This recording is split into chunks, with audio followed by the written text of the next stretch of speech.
Hey guys, welcome back to the channel. I'm Ray. Check it out, guys. Got another treat for you. As you've been following my channel, you know I've been working down in my parents' house, and today is plaster day. All right, I found the company that came out and gave me a decent quote on getting everything done. They just arrived. Talked to them. They agreed to pretty much take us on a ride on how they get their job done.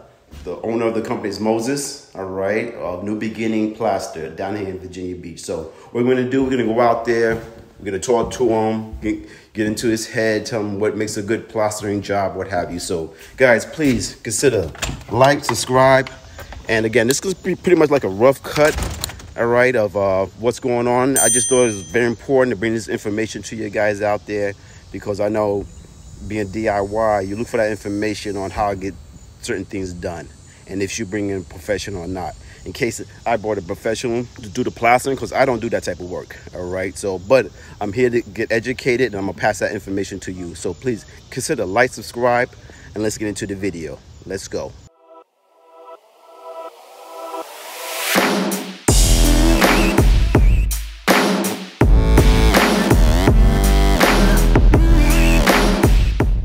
All right, guys, here we go. This is a New Beginning Plaster, and I got Moses right in front of me. So what we're going to do, we're going to have a little conversation with him. We're going to talk about what he's going to be doing today. He's going to introduce himself. He's down here from Virginia Beach. He's going to tell you his number of years of experience. And I'm just going to take you on a ride on how to get this job done, guys. So how you doing, Moses? Hey, how's everything? Thanks for coming out and assisting me. Moses, tell us what you plan on doing today and what have you. Today we plan on taking care of a little bit of storm flood damage. So we have damage from 2 feet up, which requires 2-coat plastering, tape bonding. We have repairs in the ceiling we'll have to take care of. We have to bond the whole, we can do the whole ceiling. So we're gonna do sand finish, ceiling, sand finish repairs on the bottom, and step by step. We're gonna bond first, tape and bond first, make a mix up a mix for to block everything in, and then we're gonna feather everything out. Okay, there, all right. Finish coat. So just telling my fans out there, you know, this pretty much is I do DIY, people that follow me, but I found that I try to educate them on the process and everything. It's very important, you know. Is this something that you think an amateur can do? Nah, it took me, you know, I'm 23 years experience. So yeah. It take a while for the master this craft. Yeah. That's why it's hard. It's like a dying trade. Yeah, I understand that, because I know like in North we got drywall. If you're doing like sanding and stuff and just painting over the drywall, that's more of a DIY. But when it comes to, at least in my learning, this plastering is a whole different level. Oh yeah. Yeah, so that's why I reached out to Moses out here. He came out, gave me a decent quote, and we're gonna get this done. So we're gonna go inside. He's gonna take us step by step on how he prepares the job. Plus, he's gonna critique my work, all right? Because again, this is DIY. I showed you what I was doing, guys, on previous episode. He's gonna show me what I should have done better, or what I did right, or what have you. So we're gonna go inside and just get with this, all right, guys? So stay with us. Let's go. All right, guys, we're back inside the house now. So what we're gonna do, Moses is gonna take us through, well, he's gonna critique my work, what I did preparing for this. So Moses, as you can see, I pretty much put up all type of drywall here now.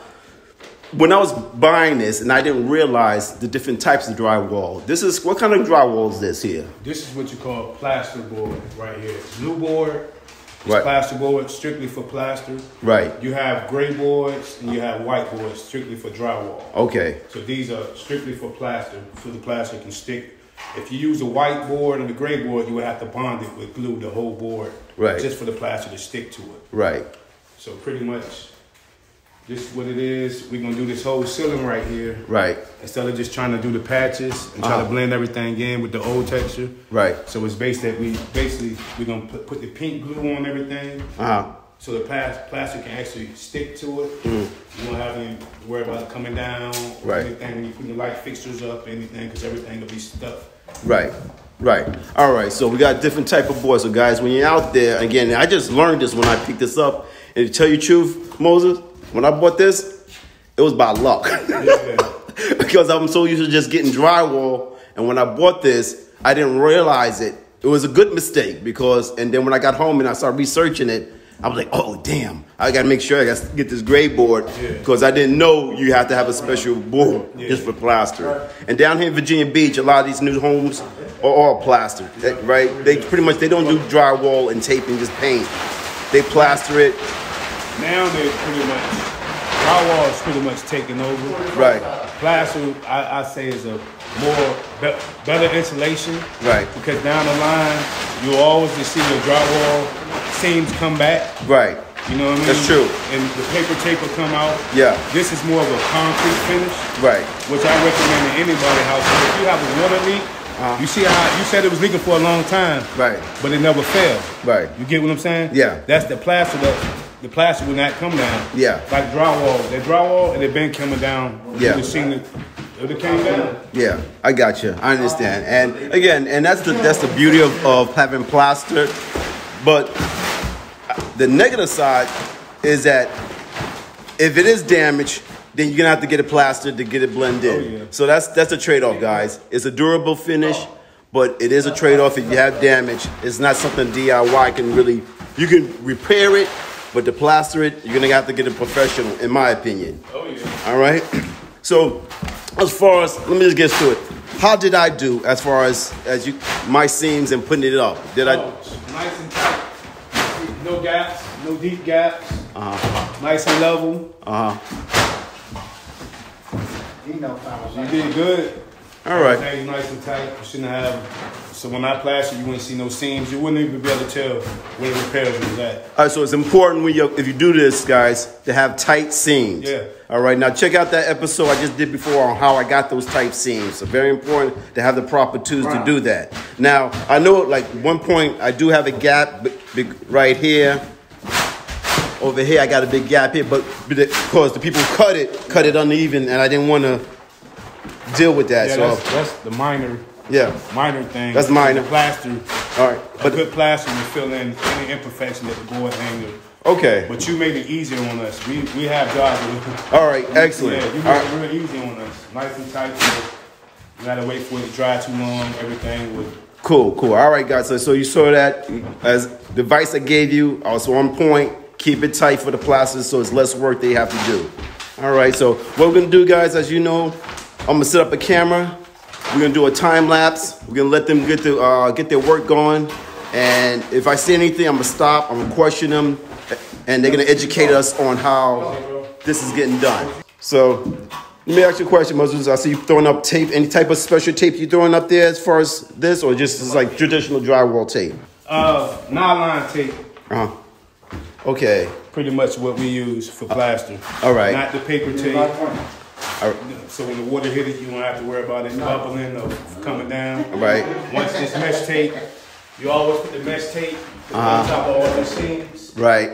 To stop any future cracks. If you don't, you'll have cracks. You'll have southern cracks or cracks in your whole seam. Okay. Excellent. All right. So guys, as you said, they're just putting self-easing tape up there for those cracks just to get it going. Now, how about the seams, the corners? How they looking? What do you think? What's that? The corners, how they look? Corner nice and tight. Nice and tight? That's how they should be, right? Nice and tight. All right, then. So, guys, again, the tapes I gave you, I'm getting a thumbs up for the professionals here. This is how it should be done. So if you are going to repair, put up your own drywall, but call plastering, make sure you get that done. Preparation is everything. All right, guys, so as you can see, they're up there, they're laying down the plaster and everything on it to help you with the mess and stuff. So what I'm going to do, again, I'm going to set up this camera now. I'm going to get out of their way and put on time lapse and watch them do their thing. So stay with me. All right, Moses, let me ask you a question now. I see you guys applying some type of material to the wall, and I'm going to take a quick shot of this to show what it is. What is this about? Anytime you transition it from old to new, right, you want to make sure you have the glue. Right. We call this glue Plasterbond bonding agent, so the plaster will stick to the wall. Right. Whereas if you're moving furniture or you're putting your light fixtures on and you hit the wall, the plaster just fall off if you don't have this on. Okay. Because it means your plaster just sitting there. I gotcha. Oh, so it's a bonding agent, so the new plaster that you put on will stick onto the old plaster. Yes, All right. So in combination with the gray board, or is gray board? Blue board, because it's blue board already has some type of agent on it, right? Yeah. All right, so it just keeps it nice and secure. All right, guys, so understand that, all right? If you're gonna get a plaster, they gotta put that glue on. They're not giving you the glue, they ain't doing right by you. Yes, sir. That's pretty much it, right? If they don't say anything about Plasterbond, don't use it. Don't use them, all right? That's an important tip. All right, let me ask you a question. On this typical job, I do like one room, how long usually it takes? For us, with a crew of 3 men, Yeah. a day, half a day, maybe 3.5 hours, maybe. And we'll be finished. Like plaster and drywall. Once we walk out, we don't have to come back to sand. Everything is paint ready when we leave. Okay. So that's the difference in drywall. Drywall, you probably have to take the joints 3-4 times. Then the finish coat, you have to sand it. Right. And each time you have to wait for it to dry. And so that's what plaster is. One application, it dries. We give you whatever finish you want, and it's done. Now I notice you cutting your sponge there. Well, what's the purpose of that? Well, to even it out and for it won't leave no like squares in it. So it could be round with the texture. Oh, so that's for the texture. Yeah, just the texture. Yeah, so it can match the So wall. that's how you cut it. All right. Yeah. I wouldn't even thought about that. So these are tricks of the trade, guys. All tricks to trade. That's it. So guys, in the walls here, I don't know if it's coming out on camera, we have like a little swirl pattern. All right, so that technique that he's showing will help us. Sand finish. This is called sand finish texture. Sand finish texture? Okay, sand finish texture. All right, that's a new terminology, guys. Sand finish texture. And that's what he's prepping for, so when he does it, it'll match the existing texture to the wall. Excellent.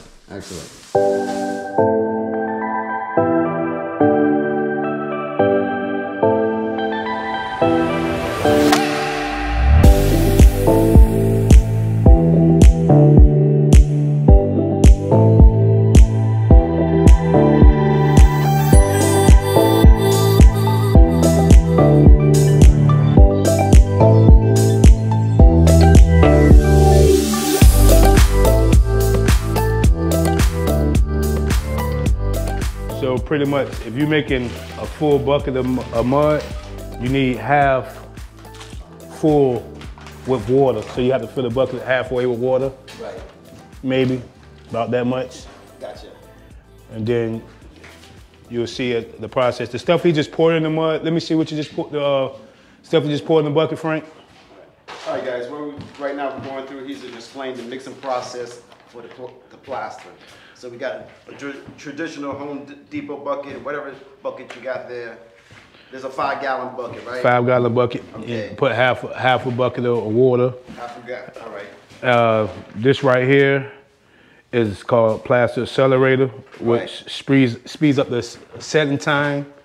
So being that we about to make a bucket of mud for to block everything in, all the joints, all the beads. So we want them to set up fast, so we're using accelerator. So we about to apply our first coat of mud, which is called the block end. Block end. So that's for all the joints, all the little imperfections, all the seams, all your corner beads. You get that in first. So that should be your first coat. All your tape joints, all your beads. And what terminology is that? That's called the block end? Block end. Block end, okay. The sealing of all the joints and imperfections and whatever that stuff. Yeah. Excellent. Yep. Okay. And that's the first coat. So that's why we speeding up the process by putting the accelerator in it, because we wanted it to go fast. Okay. Gotcha. Okay. So once he gets his paddle and he start pouring the mud in there, he gonna start turning the drill. And what he's looking for is, it's almost like you're mixing up cake batter. Cake batter. You want to make it smooth. You don't want to see no lumps, no anything in your mud. So when you see him mix it, it's gonna be smooth, look like whipped cream. Okay. No rocks, no powder look, nothing. Okay. So watch the process, and this is how your mud have to look when you're doing plaster. It can't be chunky. It has to be perfectly mixed. All right, guys. As you see, when he mixes it up, I'm gonna put the camera on that and show exactly what he's talking about. You're looking for that nice creamy mixture. Yeah, you don't want it too thick to where you can't run it, you can't apply it. So you'll see it, the way he makes it is the perfect texture. Okay, excellent, excellent. What he's doing now, he's stirring up the accelerator in the water.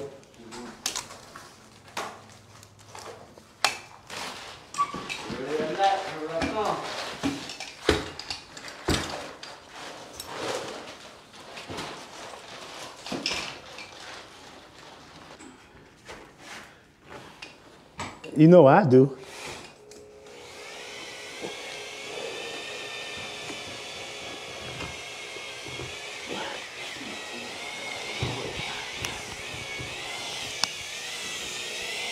All right, guys, as you can see, he's sanding it off. I got a 5-gallon bucket, pretty much half filled up with water. And again, he's looking for that nice smooth texture. So when he applies it to the wall, it stays up. Proper tools for plaster. This is called a hawk.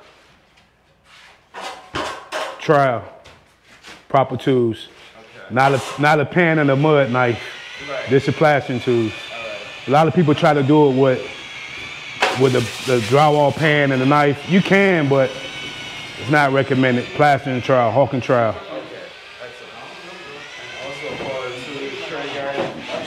Stilts.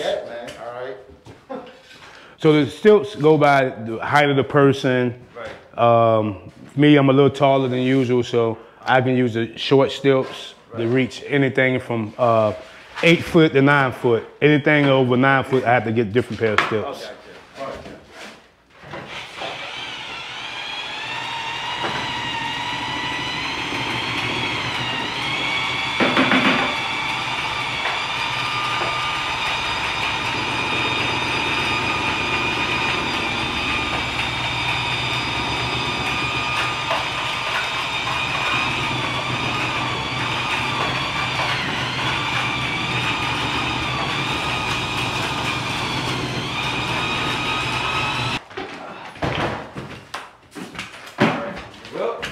Where y'all find this new labor from? How's it going?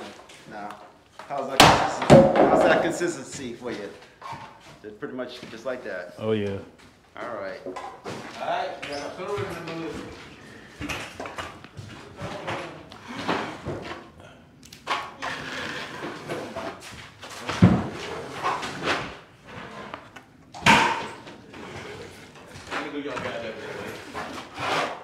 Where you working at?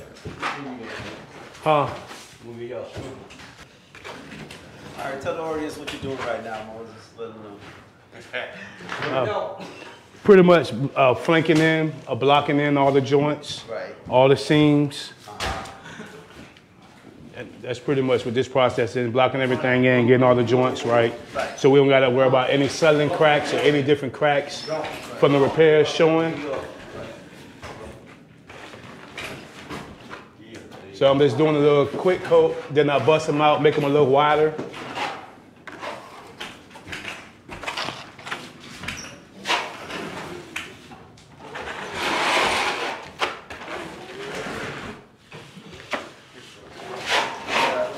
Keep on going, get out of his way, let him do his thing. Let me get you good. Second. When I run my block in, I like to make sure all my edges are down tight.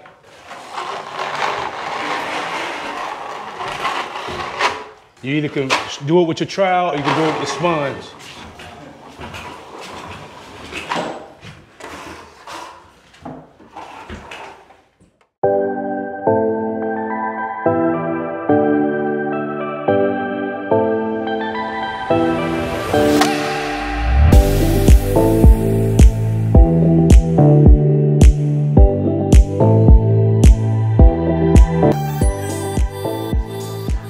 Always when you run your bottoms, you make sure you got to picture the trim, what the trim cover.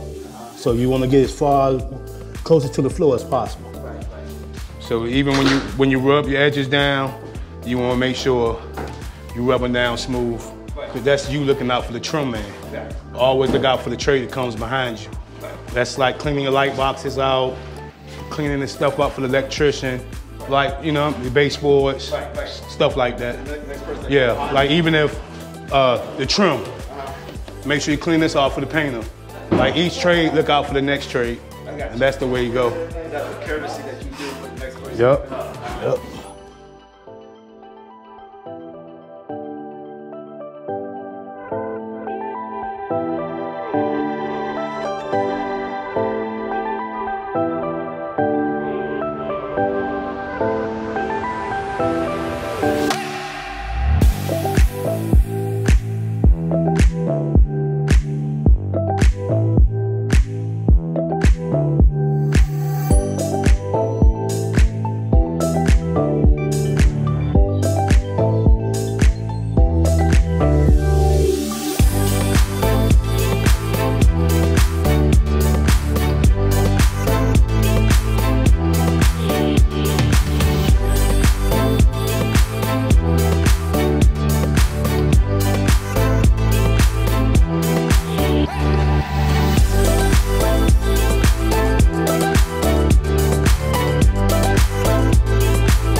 Moses, New Beginning Plastering.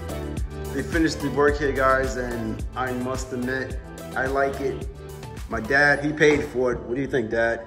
Yeah, it's beautiful. Yeah. All right. So he paid for it. This is Moses. Moses, take us through from beginning, what you did, to the end. Just explain it real quick. All right, so when I came in here, we had just blue board, 2 feet from the baseboard up, all the way around the room, from floor damage. In the ceiling here, we had 3 boards that were hung in the ceiling from the leak from the ceiling from upstairs. So what we did was bonded everything with plaster glue. And basically what we did, instead of trying to just fix the repairs, right, in the ceiling we did the whole ceiling. Right. So what required for us to do the whole ceiling was to tape all the joints, plaster glue the whole ceiling, put 2 coats of plastering on it, and then give you the sand finish. And this texture here is called uniform because everything comes this way. If you look at it, everything goes in rows. So if you count when I say rows, this is what we call uniform. You see how I go straight down the row? Right. Straight down the row. Straight down the row. And if you look this way, it's the same way. Right. This is called uniform sand finish. Uniform sand finish. This is what it's called. Okay. Yeah, that's it, guys. I wish I could tell you more. And guys. everybody's finish not gonna look like this. This is the only one I'm like one of the only ones that make it look exactly like this. All right, So keep that in mind. All right, you want something nice. But Dad came down and said it looks like tile, which I agree. Very nice. Definitely sets from the rest of the house because it's a family room. Get its own type of design, which I like. Number 2, he explained to me, as you guys, if your question, it's gray right now because it's going through its drying process, right? 3-day curing process. Yeah. I always recommend 72 hours before you apply paint on any plastering job. Right. 72 hours max. Right. Until you see it turn bright white. You don't want to try to prime it, do anything until you let the plaster do its full cure. Okay. All right. So that's what it is. Well, I'm not touching it because my work is done here. Next, after that, then once it's fully cured, I'm gonna come back and prime it white, and I'm just gonna leave it that way. And that's it, guys. So I'm asking Moses just give his website and his telephone number. New Beginnings Plastering. We located in Norfolk, Virginia. My phone number is 757-450-2379, and I'm Moses. All right, guys, as you see, excellent job. Listen, if this was helpful, this is just totally informational. Guys, leave comments below, like, subscribe, and I'll check you out in the next one. Later.